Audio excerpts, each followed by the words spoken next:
সুপ্ৰভাত গুৱাহাটীৰ পৰা মই অৰুণতি বেজবৰুৱাই আপোনালোক সকলোকে শ্ৰদ্ধা জনাইছো। কৰ্ণাটকৰ মহীশূৰৰ পৰা অসমীয়া ভাষা সাহিত্য চৰ্চাৰ মঞ্চ পোহৰ জোনাকীলৈ শুভকামনা জনাই গাবলৈ লৈছো এটি গীত। গীতৰ কথা আৰু সুৰ আমাৰ শ্ৰদ্ধাৰ হেমন্ত গোস্বামীদেৱৰ আৰু গীতটি গাইছে শান্তনা বৰুৱা বাইদেৱে। ৰিম ঝিম ঝিম বৰষুণ পৰিছিল, মাজে মাজে বিজুলীয়ে নাচিছিল, এনেহে লাগিছিল যেন ময়ো এটি সুৰে হৈ তাতে মিলি যাম। ৰিম ঝিম ঝিম বৰষুণ পৰিছিল, মাজে মাজে বিজুলীয়ে নাচিছিল, এনেহে লাগিছিল যেন ময়ো এটি সুৰে হৈ তাতে মিলি যাম।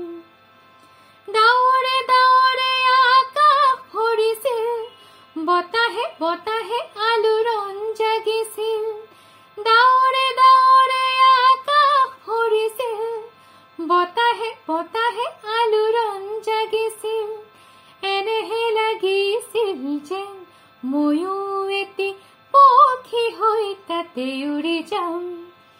ৰিম ঝিম ঝিম বৰষুণ পৰিছিল, মাজে মাজে বিজুলীয়ে নাচিছিল, এনেহে লাগিছিল যেন ময়ো এটি সুৰে হৈ তাতে মিলি যাম।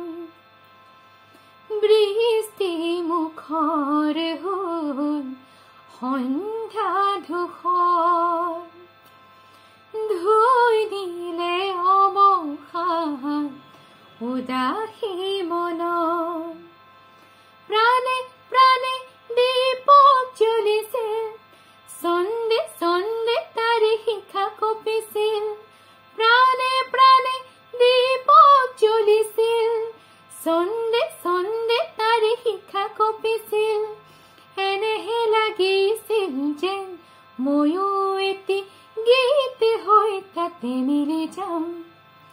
ৰিম ঝিম ঝিম বৰষুণ পৰিছিল, মাজে মাজে বিজুলীয়ে নাচিছিল, এনেহে লাগিছিল যেন ময়ো এটি সুৰে হৈ তাতে মিলি যাম।